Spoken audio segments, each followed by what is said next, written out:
The former CEO of Abercrombie & Fitch has been arrested in connection with a sex trafficking operation. Prosecutors have been investigating allegations that Mike Jeffries ran a sex trafficking operation involving young men.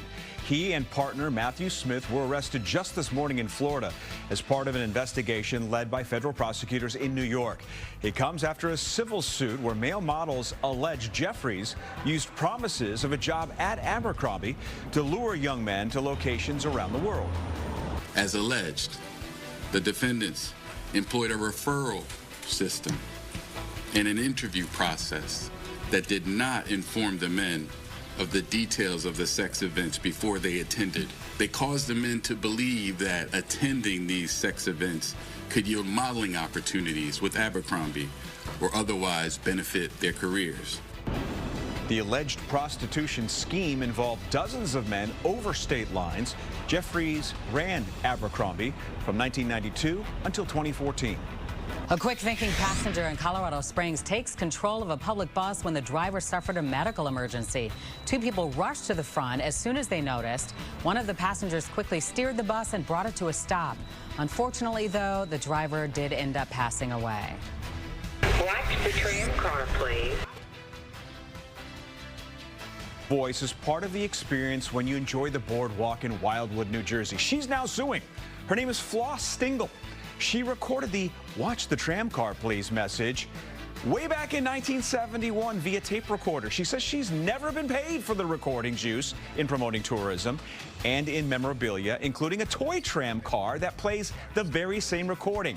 And she'd like to be compensated for past and future use of her voice.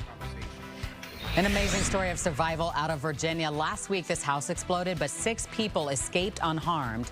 2 cats and a dog, though, were thought to be gone until yesterday morning. Nearly a full week later, fire crews rescued Brandy, who was found trapped under all of the debris for 6 days. There was somebody that works for the insurance company. I don't know if they were doing an investigation or what, but apparently they were walking around taking pictures, and they heard a dog barking. You don't really think that a dog could live that long. I mean, 6 days is a long time to go without food and water. Isn't that something? Brandy has since been reunited with her family and is expected to make a full recovery. Let's go to New York City. A baby getting quite the entrance into the world. A New York City police escort to the hospital. Now, Sasha, who had officiated her sister's wedding that afternoon, went into labor. She and her hubby were rushing to the hospital. She was undergoing some real pain. Her husband spotted a NYPD officer parked on the side of the road, asked for some help. The officer activating his lights and escorted the couple to the hospital. And it was 20 minutes later that the couple would welcome their baby boy, Royce, into the world. A toddler in California loves to visit a horrifying decoration. The reason? She thinks it's Peppa Pig. Look at it. Her mom posted this video on Instagram with the caption, "She is totally unfazed by it. Gotta love spooky season." You can see the little girl is very happy standing by a decoration of a butcher wearing a pig mask.